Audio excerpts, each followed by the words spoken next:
ರಕ್ಷೇತ್ ಕುಲೇಶ್ವರಿ, ಗರ್ಭವನ್ನ ರಕ್ಷಣೆ ಮಾಡತಕ್ಕಂತಹ ತಾಯಿ ಕೌಲೇಶ್ವರಿ ದೇವಿ ತಾಯಿ ಇದ್ದಾರೆ. ಆ ಪರ್ವತದ ಮೇಲೆ ಅನೇಕ ವರ್ಷದ ಪರ್ಯಂತ ಒಬ್ಬ ರಾಕ್ಷಸ ತಪಸ್ಯ ಮಾಡ್ತಾರೆ. ಆ ರಾಕ್ಷಸನ ಹೆಸರು ಗಯಾಸುರ ಅಂತ ಕರಿತಾ ಇದ್ರು. ಅವನು ಮಾಡಿರುವ ಕಠಿಣವಾದ ತಪಸ್ಸೆಯ ಪ್ರಭಾವದಿಂದ ಪರಮಾತ್ಮ ನಾರಾಯಣ ಪ್ರಸನ್ನರಾಗಿ ಅವನ ಶರೀರವನ್ನೇ ಪವಿತ್ರವನ್ನಾಗಿ ಇರಬೇಕು ಅಂತ ವರ ಕೊಟ್ಟಿದ್ರು. ಅವನ ಅನುಗ್ರಹದಿಂದ ಅವನು ಕೇಳ್ಕೊಂಡಿದ್ದ ಪರಮಾತ್ಮ ಇವರ ಕೊಟ್ಟಿದ್ರು. ಇವನನ್ನ ಮುಟ್ಕೊಂಡವರೆಲ್ಲರೂ ಸ್ವರ್ಗಲೋಕಕ್ಕೆ ಹೋಗ್ತಾ ಇದ್ರು. ಪರಮಾತ್ಮ 14 ಲೋಕವನ್ನು ಸೃಷ್ಟಿ ಮಾಡಿದ್ದಾರೆ. ಭೂಲೋಕದ ಕೆಳಗಡೆ 7, ಭೂಲೋಕ ಸಹಿತ ಮೇಲೆ 7. 14 ಲೋಕದಲ್ಲಿ ನಾವು ಜೀವರು ಹೋಗ್ತಾ ಇರಬೇಕು, ಬರ್ತಾ ಇರಬೇಕು. ತಪ್ಪು ಮಾಡಿದಾಗ ನರಕ, ಪಾತಾಳ, ಅತಲ, ಸುತಲ ಅಂತ ಹೋಗ್ಬೇಕು. ಇನ್ನು ಪುಣ್ಯ ಮಾಡಿದಷ್ಟೆಲ್ಲ ಒಳ್ಳೊಳ್ಳೆ ಲೋಕಕ್ಕೆ ನಾವು ಹೋಗ್ತಾ ಇರ್ತೀವಿ. ಕೊನೆಯಲ್ಲಿ ಮೋಕ್ಷ ಅಂತ ಇರ್ತದೆ. ಆ 14 ಲೋಕಕ್ಕೆ ಹೋಗದೆ ಪ್ರತಿಯೊಬ್ಬರೂ ಗಯಾಸುರನನ್ನ ಮುಟ್ಕೊಂಡು ನೇರವಾಗಿ ಸ್ವರ್ಗಕ್ಕೆ ಹೋಗ್ತಾ ಇದ್ದಾರೆ. ನಮ್ಮ ಮನೆ ಇದೆ, ದೊಡ್ಡ ಮನೆ, 10 ಜನ ಬಂದ್ರೆ ಅಡ್ಜಸ್ಟ್ ಮಾಡಬಹುದು. 100 ಜನ ಬಂದ್ರೆ ಅಡ್ಜಸ್ಟ್ ಆಗೋದು ಕಷ್ಟ ಅಲ್ವಾ? ಆ ತರ ಸ್ವರ್ಗಲೋಕಕ್ಕೆ ಎಲ್ಲರೂ ಹೋಗುವಾಗ ದೇವತೆಗಳೆಲ್ಲರೂ ಸಭೆಯನ್ನು ಮಾಡಿಕೊಂಡು ಪರಮಾತ್ಮನ ಹತ್ರ ಪ್ರಾರ್ಥನೆ ಮಾಡಿಕೊಂಡಿದ್ದಾಗ ಪರಮಾತ್ಮನ ಆಜ್ಞೆಯಂತೆ ದೇವತೆಗಳೆಲ್ಲರೂ ಭೂಲೋಕಕ್ಕೆ ಬಂದು ಬ್ರಹ್ಮಯಜ್ಞ ಮಾಡಬೇಕು ಅಂತ ಬರ್ತಾ ಇದ್ದಾರೆ. ಬರುವಾಗ ಗಯಾಸುರ ನೋಡ್ತಾನೆ, ನೋಡಿ ಸಂತೋಷ ಪಡ್ತಾನೆ. ಅದ್ಯಮೇ ಸಫಲಂ ಜನ್ಮ, ನನ್ನ ಜನ್ಮ ಇವತ್ತಿಗೆ ಸಫಲ ಸಾರ್ಥಕವಾಯಿತು. ಅದ್ಯಮೇ ಸಫಲಂ ತಪಃ, ನಾನು ಮಾಡಿರುವ ಇಷ್ಟು ವರ್ಷದ ಕಠಿಣವಾದ ತಪಸ್ಸೆಯ ಫಲ ನಿಜವಾಗಿ ಇವತ್ತು ಸಿಗ್ತಾ ಇದೆ. ಯಾಕೆ? ಯದಾಗತೋ ಅತಿಥಿರ್ ಬ್ರಹ್ಮ, ಬ್ರಹ್ಮಾದಿ ದೇವತೆಗಳೆಲ್ಲರೂ ಅತಿಥಿ ರೂಪರಾಗಿ ಬರ್ತಾ ಇದ್ದಾರೆ ಅಂತಂದ ಮೇಲೆ ಸರ್ವಂ ಪ್ರಾಪ್ಯ ಮಮಾದ್ಯಯ, ನಿಜವಾಗಿ ನಂಗೆ ಇವತ್ತೆಲ್ಲ ಸಿಕ್ಕಂಗಾಯ್ತು ಅಂತ ಸಂತೋಷಪಟ್ಟ. ಬಂದಿರುವ ದೇವತೆಗಳೆಲ್ಲರನ್ನ ನಮಸ್ಕಾರ ಮಾಡಿ, ನೀವೆಲ್ಲರೂ ಈ ಕಡೆ ಏನಕ್ಕೆ ಬಂದಿದ್ದೀರಾ ಅಂತ ಕೇಳ್ತಾನೆ ಗಯಾಸುರ. ದೇವತೆಗಳು ಹೇಳ್ತಾರೆ, ಬ್ರಹ್ಮಯಜ್ಞ ಮಾಡಬೇಕು, ಪವಿತ್ರವಾದ ಸ್ಥಳ ಬೇಕು ಅಂತ ಬರ್ತಾ ಇದ್ದೀವಿ ಅಂತಂದಾಗ ಗಯಾಸುರ ಹೇಳ್ತಾನೆ, ಅಯೋಧ್ಯ, ಮಥುರಾ, ಮಾಯ, ಕಾಶಿ, ಕಾಂಚಿ, ಅವಂತಿಕ, ಪುರಿ, ದ್ವಾರಾವತಿ ಚೈವ ಸಪ್ತೈತ ಮೋಕ್ಷದಾಯಿಕಾ ಅಂತ 7 ಮಹಾನಗರಗಳು, ಮೋಕ್ಷದಾಯಕ ನಗರಗಳಿವೆ. ಗಂಗಾ, ಯಮುನಾ, ಸರಸ್ವತಿ, ಸಿಂಧು, ಕಾವೇರಿ ಅಂತ ಹೇಳಿದ್ರಿ.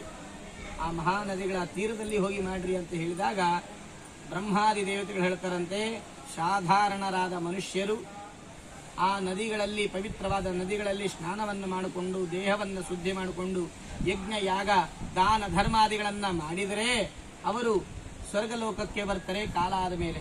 ಆದರೆ ಕೇವಲ ನಿನ್ನನ್ನು ಮುಟ್ಟಿದ ಮಾತ್ರಕ್ಕೆ ಅವರು ಸತ್ಕರ್ಮ ಮಾಡಿರಲಿ, ದುಷ್ಕರ್ಮ ಮಾಡಿರಲಿ, ನಿನ್ನನ್ನು ಮುಟ್ಟಿದ ಮೇಲೆ ಅವರು ನೇರವಾಗಿ ಸ್ವರ್ಗಕ್ಕೆ ಹೋಗ್ತಾ ಇದ್ದಾರೆ ಅಂತಂದ ಮೇಲೆ ನಿನ್ನ ಶರೀರವೇ ಅಷ್ಟು ಪವಿತ್ರ.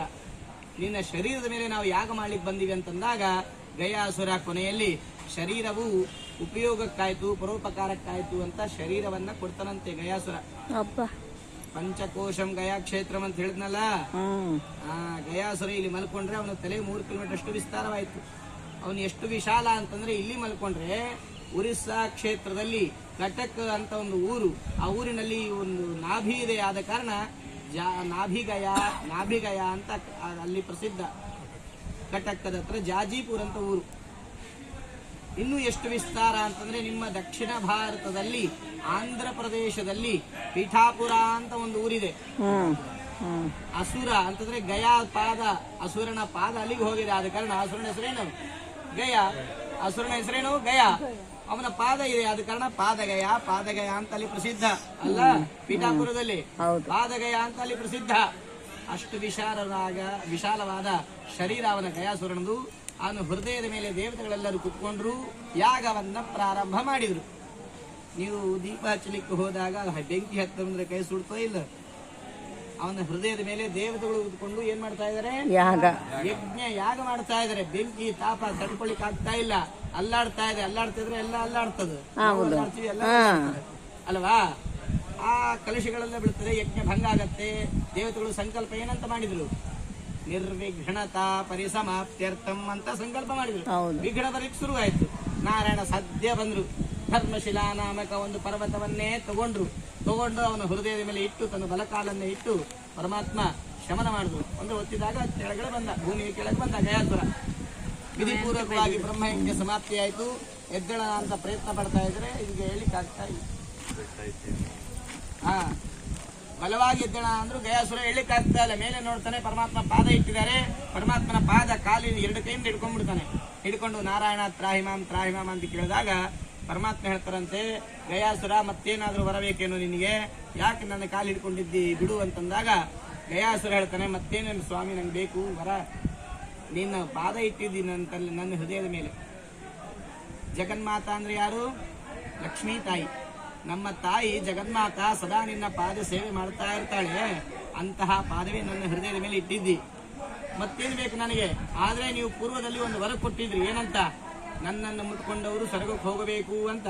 ಈಗ ನಾನು ಭೂಮಿಯ ಕೆಳಗಡೆ ಇದ್ದೀನಿ, ನನ್ನನ್ನು ಮುಟ್ಕೊಳ್ಳೋರು ಯಾರು, ಸ್ವರ್ಗಕ್ಕೆ ಹೋಗೋರು ಯಾರು ಅಂತ ಕೇಳಿದಾಗ ಪರಮಾತ್ಮ ನಾರಾಯಣ ಹೇಳ್ತಾರೆ, ಇನ್ನ ಮೇಲೆ ಅವರ ಸಂತಾನಾದಿಗಳು ಈ ಪ್ರಾಂತಕ್ಕೆ ಬಂದು ಭಕ್ತಿ ಶ್ರದ್ಧೆಯಿಂದ ಪಿತೃಕರ್ಮವನ್ನ ಮಾಡಿ ನಿನ್ನ ಹೃದಯದ ಮೇಲೆ ಇರ್ತಕ್ಕಂತಹ ನನ್ನ ಪಾದಕ್ಕೆ ಯಾರು ಸಮರ್ಪಣೆ ಮಾಡ್ತಾರೋ ಅವರ ಪಿತೃಗಳಿಗೆ ನಾವೇ ಹತ್ತಿರ ಇದ್ದು ಮುಕ್ತಿ ಕೊಡ್ತೀವಿ ಅಂತ ಬರ್ಕೊಡ್ತಾರೆ.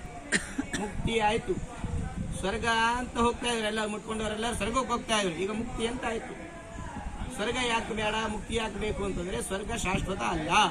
ಸ್ವಲ್ಪ ಕಾಲದ ಪರ್ಯಂತ ಸುಖವನ್ನ ಅನುಭವಿಸಿ ಪುನಃ ಭೂಲೋಕಕ್ಕೆ ಬರ್ತಾರೆ, ಕೆಳಗಿನ ಲೋಕಕ್ಕೆ ಬರ್ತಾರೆ. ಮುಕ್ತಿ ಸಿಕ್ಕರೆ ಶಾಶ್ವತ ಆನಂದಪ್ರದವಾದ ಲೋಕವೇ ಮುಕ್ತಿ. ಆ ಮುಕ್ತಿ ಲೋಕಕ್ಕೆ ಹೋದಾಗ ಮತ್ತೆ ಪುನರಾಗಮನಂ ಕುತಃ, ಬರೋದು ಹೋಗುವುದು ಇರುವುದಿಲ್ಲ. ಆ ಮುಕ್ತಿಯನ್ನೇ ನಾನೇ ಕೊಡ್ತೀನಿ ಅಂತ ಪರಮಾತ್ಮ ಹೊರ ಕೊಡ್ತಾರೆ. ಅಷ್ಟೇ ಅಲ್ಲದೆ ಈ ಕ್ಷೇತ್ರ ನನ್ನ ಹೆಸರ ಮೇಲೆ ಅಲ್ಲ, ನಿನ್ನ ಹೆಸರ ಮೇಲೆ ಪ್ರಸಿದ್ಧ ಆಗತ್ತೆ ಅಂತಾನು ಹೊರ ಕೊಡ್ತಾರೆ. ಗಯಾ ಗಯಾ ಗಯಾ ಅಂತ ಕ್ಷೇತ್ರಕ್ಕೆ ಹೆಸರು ಬಂತು. ಗಯಾ ಗಯಾ ಸಮುಚ್ಚಾರ್ಯ ವ್ಯಕ್ತಿಗಳಾದವರು ಗಯಾ ಕ್ಷೇತ್ರಕ್ಕೆ ಹೋಗಬೇಕು, ಗಯಾ ಕ್ಷೇತ್ರದಲ್ಲಿ ಸ್ನಾನ ಮಾಡಬೇಕು, ಕಾರ್ಯ ಮಾಡಬೇಕು, ದಾನ ಮಾಡಬೇಕು, ದರ್ಶನ ಮಾಡಬೇಕು. ಗಯಾ ಗಯಾ ಅಂತ ಬಾಯಿಂದ ನೀವು ಎಷ್ಟು ಸರ್ತಿ ಹೇಳಿರ್ತೀರೋ ಅಷ್ಟು ಸರ್ತಿ ಪಿತೃಣಾಂ ದತ್ತಮಕ್ಷಯಂ, ಪಿತೃಗಳಿಗೆ ಅಕ್ಷಯ ತೃಪ್ತಿ ಆಗ್ತದಂತೆ. ಅಷ್ಟು ಪರಮ ಪವಿತ್ರವಾದ ಕ್ಷೇತ್ರ.